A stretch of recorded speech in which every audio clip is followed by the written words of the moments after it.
Hey there, friend. You are listening to Flip the Switch podcast. This is Leah Marie, your host, where we talk about things you can't find on YouTube, search up on Google, or even ask Siri.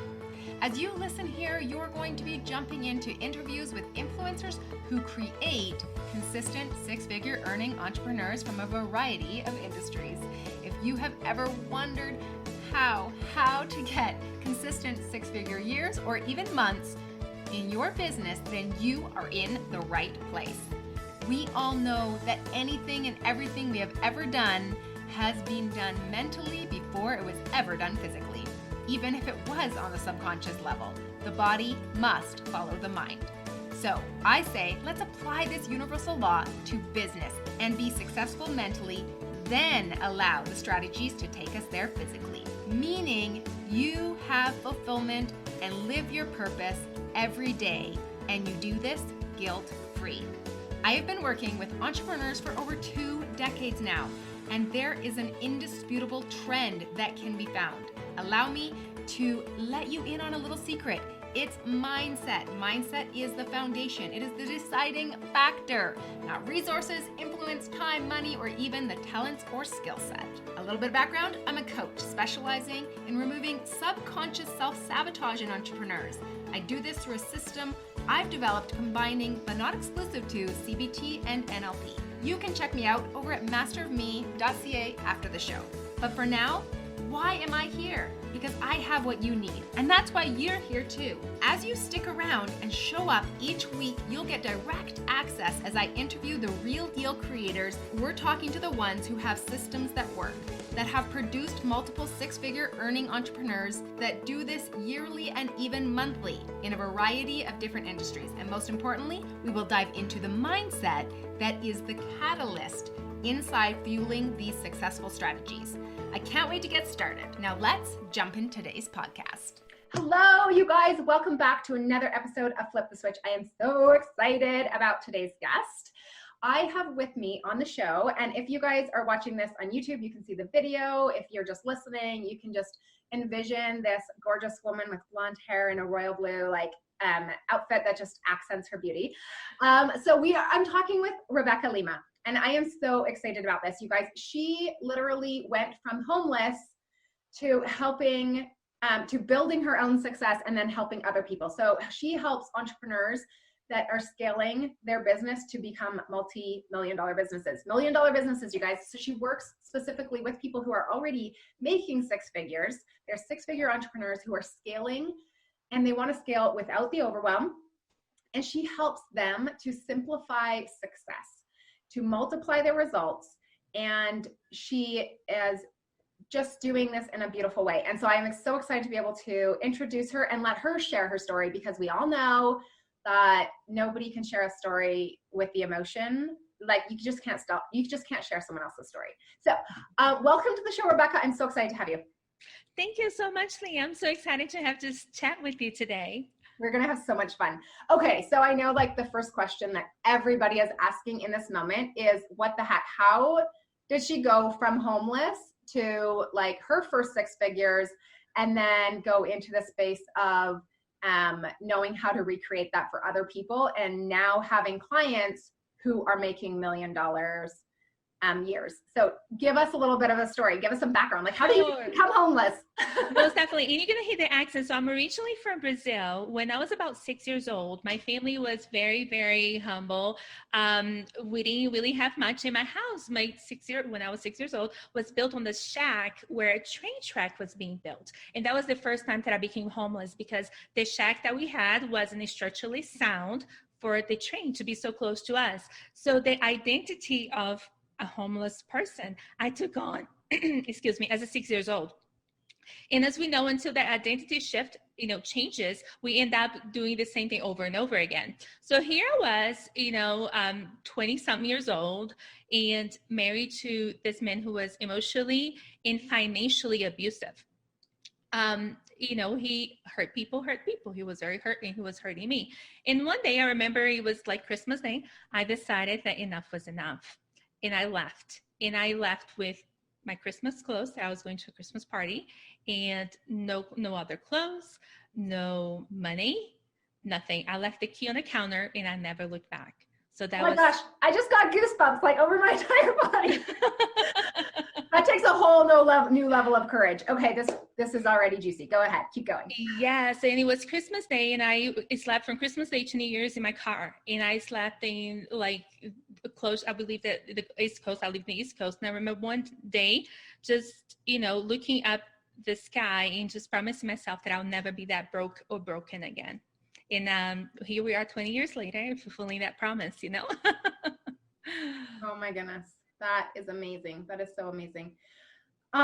Okay. So I loved the point where you brought up inside of that there was a transition point, that there was a decision made as well, and then a fulfillment process. Like so many good things already in this, you guys. This is, I can already tell, it's going to be one of those episodes that people are like, oh, rerun, right?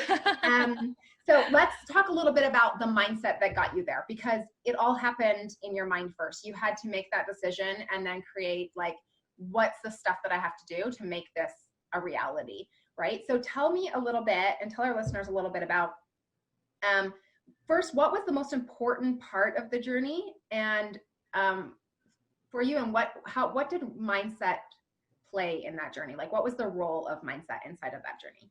So I think the most important part was putting myself first. I realized that I am the one that gets to live my life.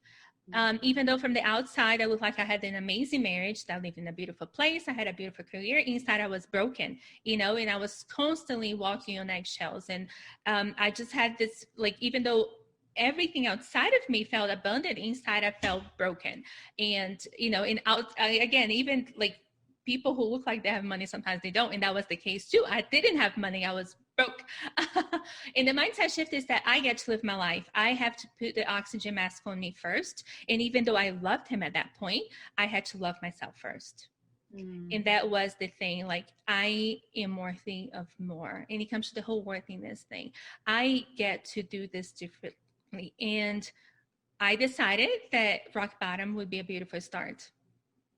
And that was the decision that was made. And the decisions, and it came with a lot of things. It came with a lot of people, even my family, not being a support system because they thought I was wrong.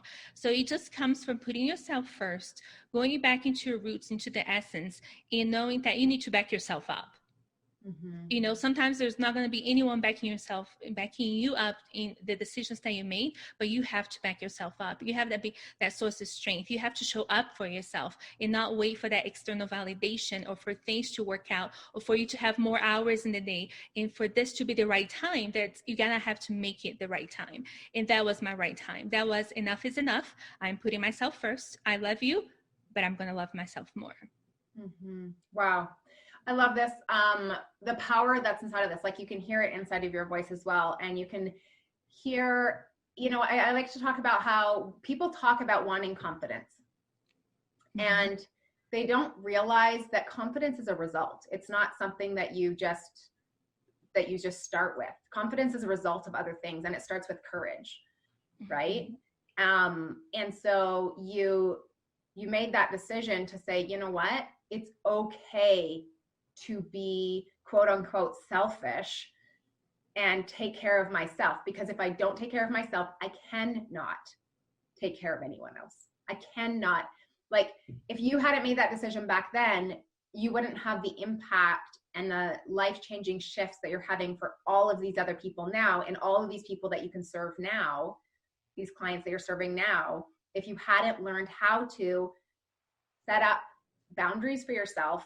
And the first one being, I need to take care of me. Right. So I absolutely love that you recognize that part. And it was interesting too, that you said to yourself, like, rock bottom was a good place to start. A lot of people get stuck in this like you were talking about before too, this identity of who I am, what it means, blah, blah, blah, blah, blah, instead of just being like, okay, well, today's a new day, and I'm actually can be a new person. Like, I don't have to allow these old beliefs of what I've told myself or other people have told me to create limits on what I can create. Exactly. And he even had said many times that I wouldn't find anything better than him, that like my career, like, this is you were an immigrant, and he wasn't, this is the highest you can go. This is the highest career you can have. well, I have come pretty far. And in the beginning, that was the driver of, I'm going to prove you wrong. I'm going to prove you wrong. And that was the driver, the anger, that was like a major driver for me to shift the identity. And then the self-love that comes like enough is enough. But you said something really interesting about selfishness. We as a society see selfishness as a very bad thing. And I have come to realize that it's a very good thing. Me being selfish, I'm going on 10 years being married to my new husband, who's amazing. And he's not so new anymore. We've been together for 10 years. And I have 2 beautiful children. And being selfish, like, this is my time, this is my business, these are my rules, has been an amazing thing for me and has really changed my life. When I say that selfishness is self-care, it's the boundaries. This is what I'm able to do and this is what I'm not able to do, and you have to fend for yourself. So selfishness, as a society, we have this bad connotation with selfishness, but I think that like we keep pouring from an empty cup because we have demonized selfishness when it's actually a really great thing. Right. Like, no, when you look at the idea of using martyrdom, right? Like, so often we label ourselves as the martyr and we're constantly giving to everybody else and we have no boundaries and we're a doormat and we're miserable. And then, and not only that, but oftentimes we're enabling our children, and this is happening for generations, rather than the person that says to their spouse or to their kids or to their coworkers or to their clients, this is when I'm available to help you with this. This is how we do, like, you creating those boundaries, protecting time for yourself is what actually allows for freedom. Boundaries allow for freedom inside of that space, right? And so like you said, is that, society has twisted selfishness to be evil and bad, when in reality, that is what actually creates abundance in other areas, right? Like, you filled your cup and now you can abundantly share inside these other areas, but you're not only doing that for yourself, but you are also no longer enabling or teaching future generations to do the same thing. Instead, you're teaching them to live confidently, successfully, and know their limits of what they will take on of other people's, right? Knowing what's mine, what's yours, where's the boundary line here, so that we can actually fill the cup. If there was no boundaries for that, like if we were thinking of a cup, there was no boundaries, it would be puddle on the ground. You can't carry that to anyone. You can't serve anyone like that. And that's the lack mindset, giving from emptiness instead of giving from the overflow. Giving from the overflow is just an abundance mindset. And giving from emptiness, you're just giving the scraps. So really think of the abundance mindset when it comes to it. Absolutely. I love that. Okay. So we're definitely on the same page with these things. So let's talk a little bit about when your clients come to you. These are people that are already 6-figure earners. And a lot of our listeners are either in that stage, or they're approaching that stage, or they're looking forward to that stage with anticipation. I think that it would be wisdom for them to look ahead and say, the people that are already there, what are their limiting beliefs? What are holding them back? So that you're ahead of the game, so that you can jump into already being able to move forward into more success, right? Without having to face maybe that same issue, right? So telling my story, how I went from like being homeless at 6 and then being homeless at 21, in the identity shift that I'm now able to have a beautiful house and, all of that, the identity shift that needed to happen is the same thing that happens in business. Lots of times people get to 6 figures because they are hustlers and they have the identity of hard workers. Okay. So you have to break up with the identity of hard workers. When you think about selfishness in millionaires, and that's why sometimes the millionaires itself, it's demonized because they're selfish. Well, it's not selfishness, it's boundaries. They know from their zone of genius, they're giving for the overflow, and no means no. No is a complete sentence. And that's the mindset shift that you need to do. Divorce the hustle. Like whenever people are, like if you think about 6 figures, somebody who's making $100,000, well, they think that they have to work twice as much to make $200,000, and then 3 times as much to make $300,000. Well, you really can't work 10 times much to get to the $1 million. You don't have hours in the day. So you do have to figure out ways to scale and really divorce the hustle. Like, think about, how can I do this graciously? How can I operate from as a genius? How can I outsource and just do the things I love and get well compensated for? That's an easy way for you to give yourself a raise, you know? But really, and a lot of times they shoot themselves in the foot because they simplify this little area in their business and then they complicate something else. Because they have to prove to themselves they have to be hard. They have to prove to themselves they're looking for validation that they are hard workers. And until they're else, right? They want to prove to everybody else as well. Yeah. yes. And validation. And the whole worthiness thing, like, I worked hard to be here. I'm entitled to be here because I worked hard to get to this space, you know? And they have to prove their worth. Whenever you're trying to prove your worth, you've already lost your cause. Kind of like trying to prove your worth to your clients. Chances are they're not your best client if you have to constantly prove to them that you are worth it, you know? You have to probably drag them to the finish line. They're people who are easy, yes. So you have to change the identity from hard worker to an aligned worker. And what would that look like for you? And the simplifying success is something that I really love to talk about because, like, people say, I want to be successful, but they're not clear on what success looks like.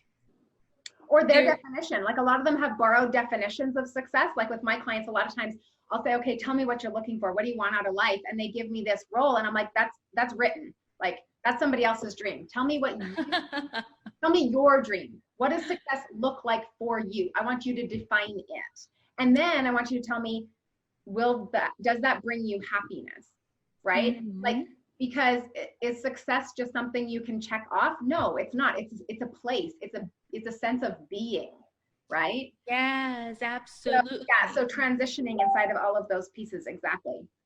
And, you know, like, checking the boxes is what got me being homeless. I was going to college. I had a good career. I had this boyfriend who, you know, turned fiance, who turned husband, and checking off boxes is what got me homeless. So, like, stop checking out boxes and create your own box. What would that look like for you? I have clients who reach, you know, $500,000 and they're like, you know what? I have a perfect life. I'm okay exactly where I am. I feel successful. I'm not ready to scale right now. I want to be here for another 5 years. And they decide that that's the level of success that they want. It's $500,000. And I mean, let's be honest here. It's not, you know, it's not pennies that we're talking about. We're talking about very nice careers, but because they have the freedom. And I have multimillionaires that I work with that don't have the freedom and ready to scale back because that's the version of success. So really be clear on what success looks like for you. For me, it's freedom. I don't want to be attached to a laptop. For me, it's freedom to be with my family, walk the park with my kids, do what I want when I want. We recently moved, so like success to me is going to a furniture store and like buying everything that I want without having to look at a price tag. You know, that's freedom for me. And for other people, it might be something else. I know I have a client that her freedom is adopting 20 dogs.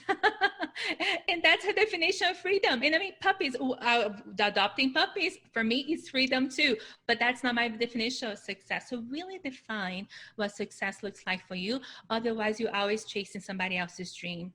And you're checking boxes instead of looking for fulfillment. And success is personal fulfillment. It's not the money in the bank. Yeah, absolutely. And I like too, like the part where you said that checking the boxes is what got you homeless. I think that it's very important that people look at the boxes that that we are willingly standing in that other people created, right? Mm-hmm. Other people say, this is what you're capable of, and they put you in a box. Absolutely. And to me, I would say, break the freaking box, break the box, right? And define your own creation, right? And we talk about creatives and we talk about these people that work outside the box and all of these other pieces. But yeah, like there's a big part of our identity and boxes, right? And there's a lot that you can get into in that space. But so these people that are coming to you, these entrepreneurs that are coming to you that oftentimes feel like for them to be able to scale to the next level, to double or triple their income means they have to do the exact same stuff they've already done and just do it harder or faster. And what you're saying is, no, let's leverage, simplify, and shift things up so that you're not working harder, you're working smarter. Exactly. And we're not checking off boxes. We're creating our own success story. Right. You know, And because a lot of them, when they come to me, they've already invested in a lot of strategy that has gotten them nowhere. Especially if you as women entrepreneurs, we have the habit of looking outside for the answer that is within. So my job is to stop you looking outside, and that's how I stop with the overwhelm. And we start looking within, and we start, diminishing those boxes and creating new boxes and doing whatever else feels aligned to you at that moment, not what you should be doing, because should be in hell. What's funny, that just reminded me, I have this like one session that I often have with like almost every single one of my clients, and we talk about rules, right? And the rules we create for ourselves, and this whole should, shouldn't, should, must, mustn't, like these rules that we live by, and we've never even questioned them, right? And we don't even realize that essentially, like the what we're experiencing in this moment, we were the creators of that. Exactly. You are the creator. You are the one that brought about, through all of your responses to whatever life threw at you in the last 15, 20 years, you are a product of that. So if you are the creator of all of that, then why not shift something and create something completely different, right? Exactly. It's all within you, and you are the creator of your experience and your existence. But it comes at a cost. You have to get rid of ego, and you have to be willing to take responsibility for your life. Not everyone is prepared and ready to do that. And until they're prepared and ready to do that, that's going to be their fence, right? And again, they're waiting for the confidence. Yeah. And confidence is an illusion. Confidence is like control. Control is an illusion too. People who look confident most times are not. Like, a lot of people think that I'm really confident and I'm an extrovert. No, I can only people so much before I go in and hide, so I can get my energy back. So that's not how it always works. Like confidence, I feel like is an illusion.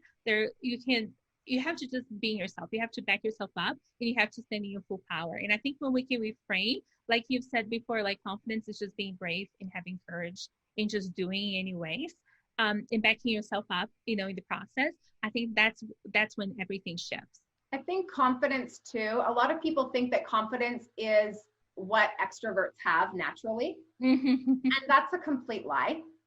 Oh yeah. Confidence is not something that is attached to being an extrovert or an introvert. Confidence, in my definition of it, is somebody who lives in integrity with themselves, and that they don't follow other people's definition of who they are. They follow their own definition of it. That's confidence. When you can remove the external validation and you come from internal validation, when you go from living horizontally where you're looking at what everybody else is doing, questioning everybody else, and you can shift it to vertical, right?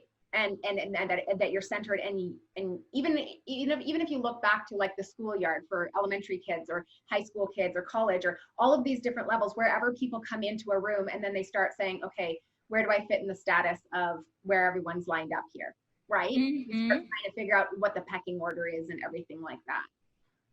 You'll look at some person and sometimes we'll say, wow, like they own the room. But then at the same time, if we were to look at the boxes that other people put them in, they might be like, how does that work? They're the redheaded stepchild, right? But they own the room. It's not the pieces of the puzzle that creates the person that owns the room. It's the person who knows who they are that owns the room. I love that. You said that so beautifully. And when talking about vertical growth versus horizontal growth, I think there's also a shift there for entrepreneurs to grasp, because a lot of people, when they come from me, there's a lot of shame about wanting that $1 million business. There's a lot of internal money drama of like, people are going to think I'm greedy. Like, why do I want more? I have enough. And it comes to a place of like, not only owning the room that you walk in, but also owning you once. You're want for the sake of wanting it, and you don't have to justify it, and a lot of, especially women entrepreneurs, they like, I want this $1 million business, but I don't really need it. Like, for instance, for me, having $1 million business is going to take away from somebody else having a 6-figure business, and that's lack mindset. So when it comes to like justifying and kind of compartmentalizing your thoughts or your money thoughts in such a way where greed versus ambition, I think that greed is horizontal growth. I want to just grow just because I want to be better than you. But ambition, I want to be better than I was yesterday. And that's the vertical growth. Exactly. And I think that's what you said, that just sparked that in me. And when are people going to understand that you can't ever fully 100% compare yourself to another person? It is not an even fight. You can never compare yourself to another person. Comparing is like the thief of joy. I heard that before, right? And we, all the time, we compare ourselves to these people that have different gifts, different talents, different upbringing, different, all of these other things. And it's like, no, stop. Like, when you can turn that around and that your journey and your competition is against who you used to be, and about being better and what you can achieve, and that's when it becomes a real test. That's when it becomes a real competition, right? When you're competing against, okay, well, I did this good yesterday. I wonder what I could create today, right? And it comes from such a place of growth and excitement, you know, instead of the place of like chase, because like, no, like just chasing for the sake of chasing it, and you're not even sure if that's going to fulfill you. And we can go back to the boxes with that, you know, checking out the boxes just for the sake of checking it, just because of the shoulds, instead of just doing what it fulfills you and going with it, like, what do I really want? And a lot of us don't take this space to know like what we really want. I remember the first time that I asked myself that question when I was at my rock bottom: what do I really want? And then I start writing down all the things that I want, and I have checked everything in that paper. I wish I had it with me. But it's amazing, like when you give the space to want, not to justify what I want. I want $1 million because I can have my family, because of this, because that, like, take the because away. Just want it for the sake of wanting it, and own all of it. This is what I want. I want a multi-million-dollar business. And that's it. You don't have to justify that. I want a beautiful house. No, I want a beautiful house for my family to visit so I can have room for everybody. Like, just want the house and just own it. Why do we have to complicate everything, right? Yes. Why we have to justify, and justifying the wants is a worthiness thing, you know? Like, I'm not worth to want the want, you know? Like, I have to justify it. You have to justify it. If you have to rationalize it, if you find yourself doing that, that's a red flag. Absolutely. That's a red flag right there. Okay, awesome. So let's move forward into this next piece. And I think that we've kind of already answered this, but let me know if there's anything else you would add to it. The next question that I like to ask is, what do you think people don't get or understand about being a successful entrepreneur? That you're going to have the same doubts. You're going to have the same anxieties. They think that being a successful entrepreneur is going to magically make everything go away. No, money is a magnifier. Oprah says that. And it's going to magnify, you know, the people who are like in the multi-million-dollar business, they have as many doubts, you know, within themselves. It takes them a little bit longer to go within, but they do have the courage to do that. They're risk takers, you know, they back themselves up in their decision. They don't spend a lot of time in indecision. So I guess, and I would like for everyone to know that, you know, the money doesn't make everything else easier.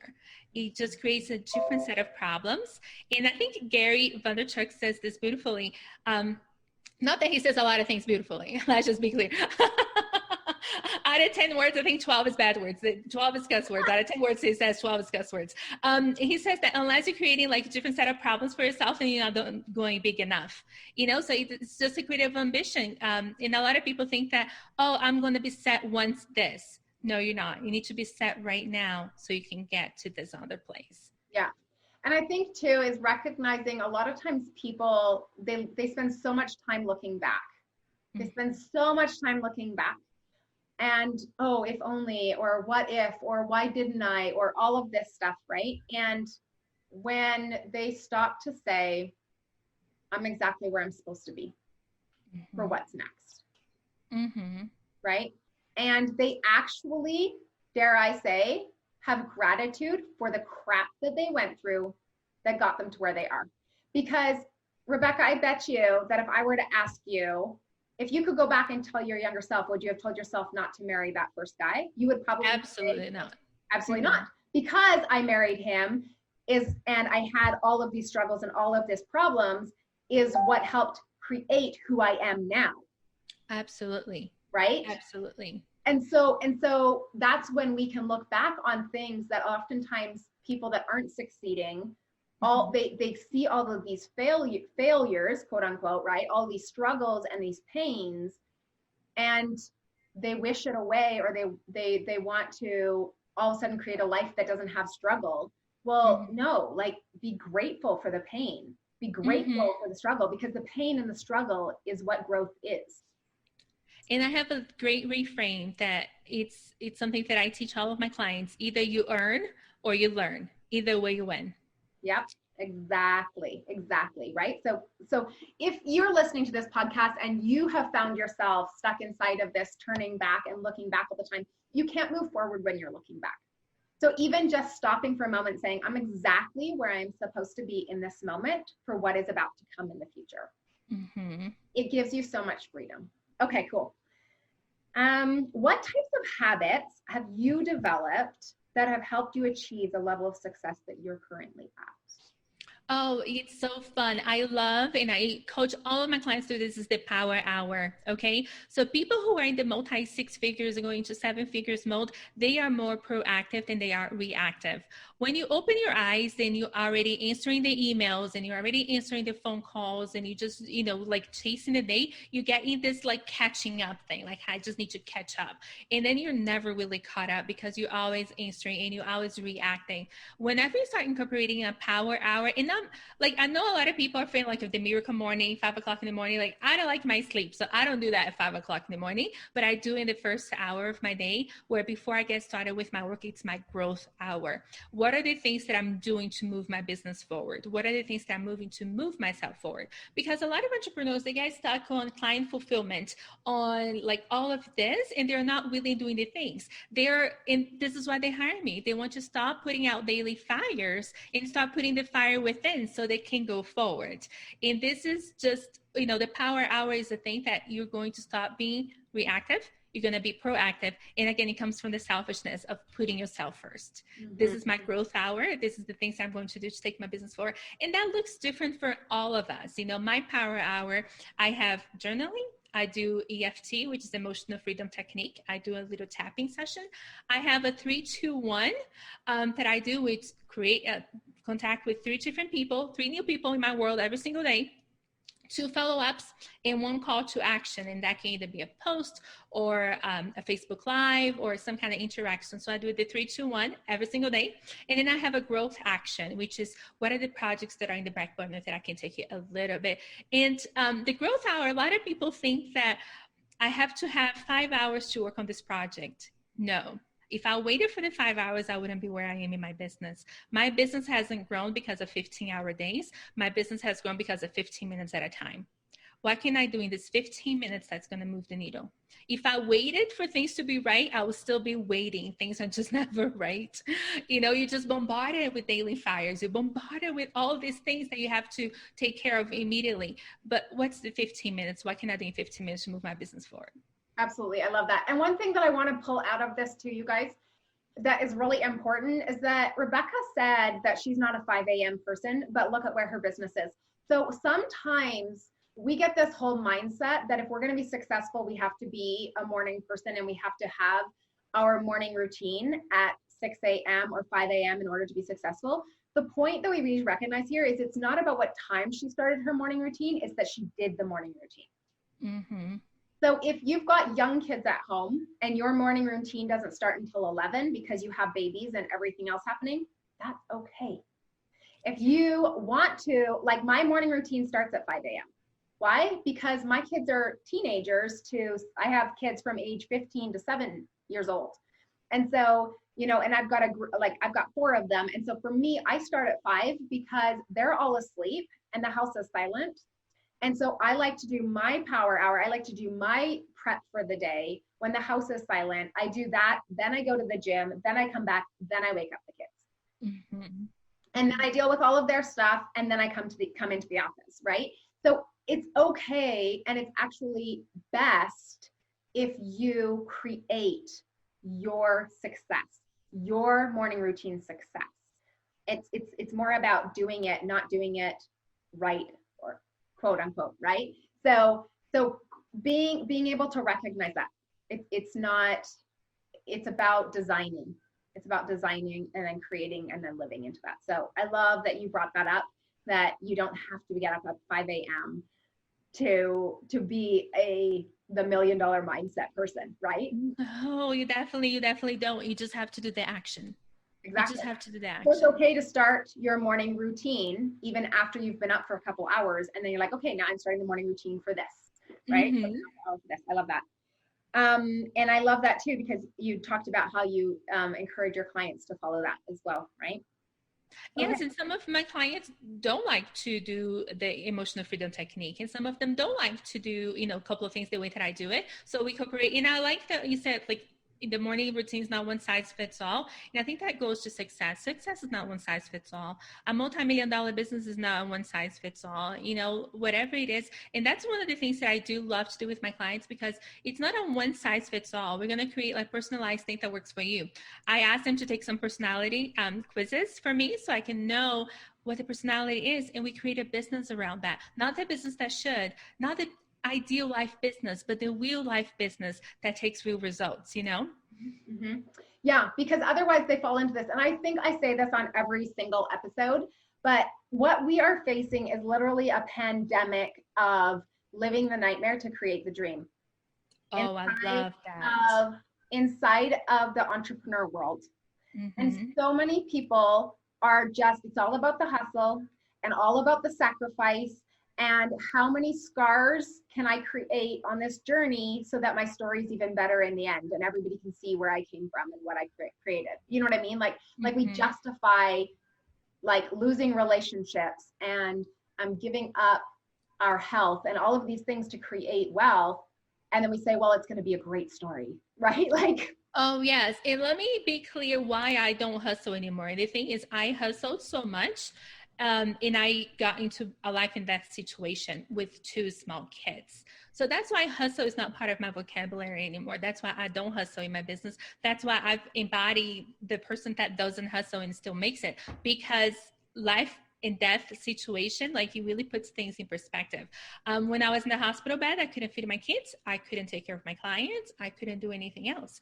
And the fact that, my kids could not have a mother, and my husband could be taking care of 2 small children, and all of that, like, it really shifts, it really changes something inside of you, where you like, it has to be a better way.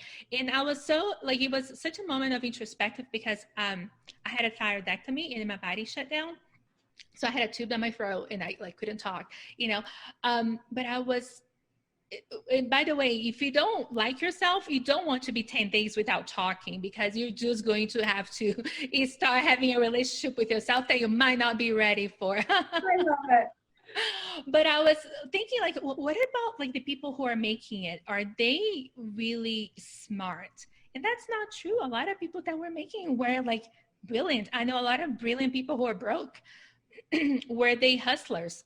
No, a lot of broke people are hustling. So if hustling and working hard and being, really smart and really intelligent isn't what makes you, the majority of the time, like, what really makes you? And my only answer was, healthy money mindsets, mindset shifts, identity shifts. The people who are making it, they have this incredible courage. They're risk takers. They're backing themselves up, and they have this belief that everything is going to work out, and it does. And I love that you mentioned that, because even in the intro for this podcast, it talks about the great equalizer. I talk about that mindset is the great equalizer. It's not coming down to talent. It's not coming down to prestige. It's not coming down to the who you know, or the money, or the backing, or all of the pieces, or even how much you work and the hustle. Because sometimes people say, like, that it's just that they never quit, right?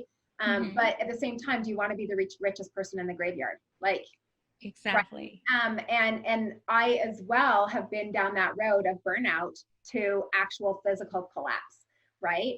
And I did start that journey. That is part of my story. And so I, like you, know what it's like to then have to spend weeks in recovery, right? And I have clients as well that literally have shown up in the hospital, and the doctors are like, well, you might have a terminal illness, you might have a this, you might have a that. And all of these things basically mean your life is over. And then they do tests and they're like, well, essentially all of your organs are shutting down because you've burnt yourself out too bad, right? Like, exactly. So, I mean, if you don't have boundaries, if you don't have that self-care, selfishness, right? If you don't have these pieces, you are worthless. Yes, right? exactly. You actually become worthless because you cannot serve your family. You cannot, like, people say that the highest commodity is, oh, it's going to be money. That's the highest commodity. Somebody else is saying, oh, it's time. It's okay. Well, if you don't have your health, then you can't make enough money to ever buy your health back. And you won't have enough time. When, it goes, money is the lowest, time is the next, because you can't create time. You can create money, but you can't create time. You can leverage time, so you can create a little bit inside of that realm of using leverage. But health, again, like, it's one of those things. And so learning how to build and be able to have that health and wealth coincide together. So very beautiful. And one of the things that I tell myself every day since I left the hospital is, if it doesn't make me happy, healthy, or wealthy, I have no time for it. So you have to fill one of the 3 boxes. If it doesn't make me happy, healthy, or wealthy, I have no time for it. Yeah. And sometimes, like, and what we want people to understand is that one of the things that makes us the happiest is giving and serving too. Most definitely. Like I know for me, if I'm having a rough day, if I'm having a hard day, what I realize is that the reason I'm having such a hard day is because I'm sitting in front of a mirror. Everything's about me. As soon as I turn around and I focus on somebody else, all of my worries drip away.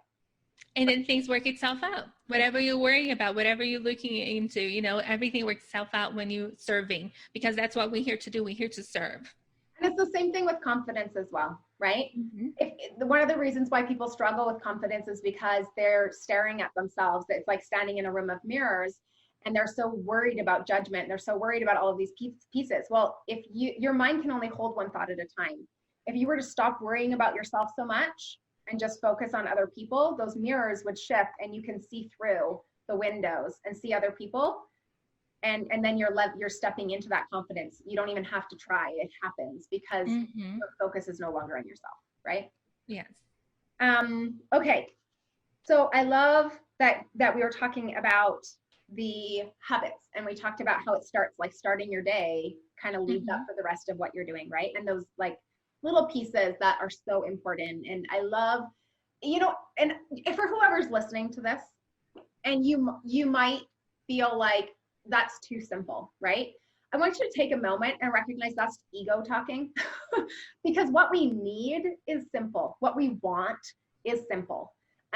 So stop looking for this secret sauce that is hard and that is difficult and this massive project or thing that you have to shift. Sometimes it's the smallest, most simple thing. That whole idea of like small hinges swing big doors, right?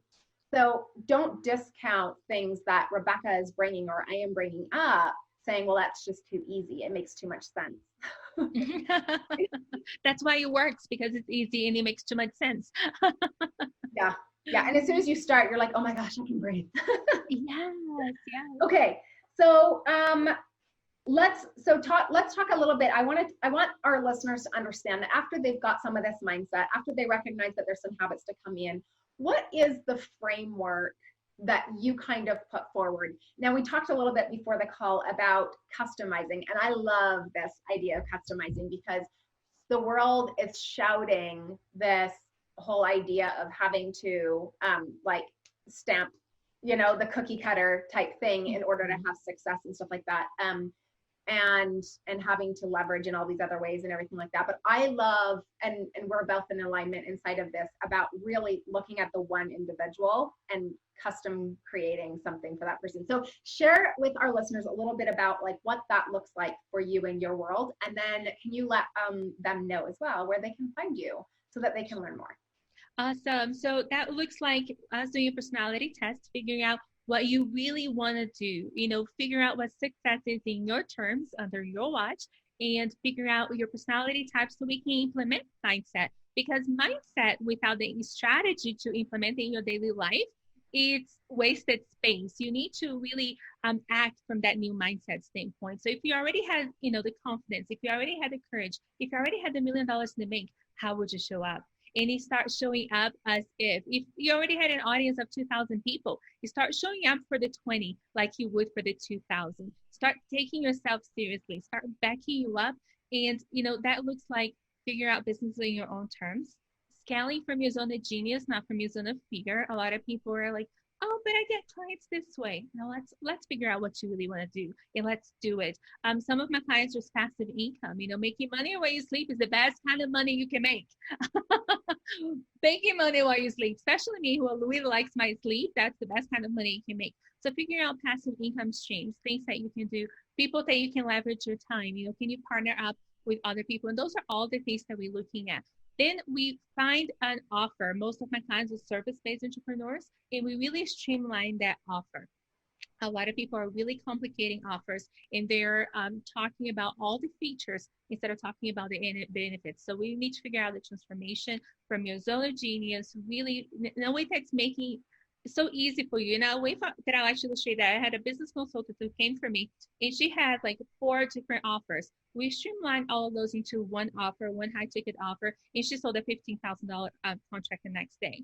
So really, for you to make it, people buy so easily because they understand. A lot of people are not buying because they don't understand. So that first thing is figure out your personality, figure out your success, streamlining your offer in a way for it's easy to sell, easy for other people to buy. Leverage your time so you're not creating more. We can talk about memberships. We can talk about, again, passive income and all that good stuff. And it's just basically what my clients say, I'm your business partner for hire. So you hire me and whatever you need, I'm just going to come. Anything that makes it gets in the way of you and making more money, that's where I come in. Because we have patterns of behavior that the money is the side effect of the problem, it's not the root problem. Together we can tackle the root problem so you can have more or less of the, more of the side effect, which is money.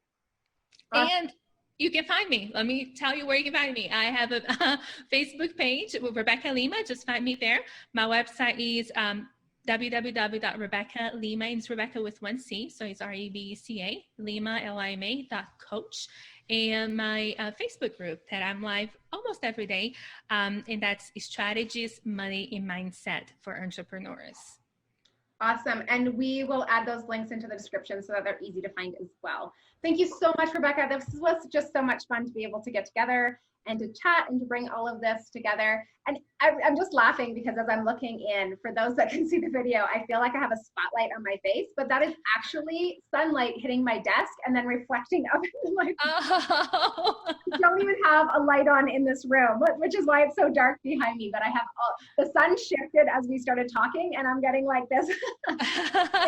Now, and it's like, you have this glow. It looks beautiful. I just had to laugh about that. So thank you so much for being on the show. This has been so much fun, you guys, and we have really learned so much. So look forward to being able to continue to connect and to be able to create moving forward. And thank you again for being on the show. We will add on the pieces in that people need to be able to find you. And you guys that are listening, thank you for showing up. Thank you for being here. Take what you can from this and create with it because it's within you. Have a great one, guys. Bye-bye.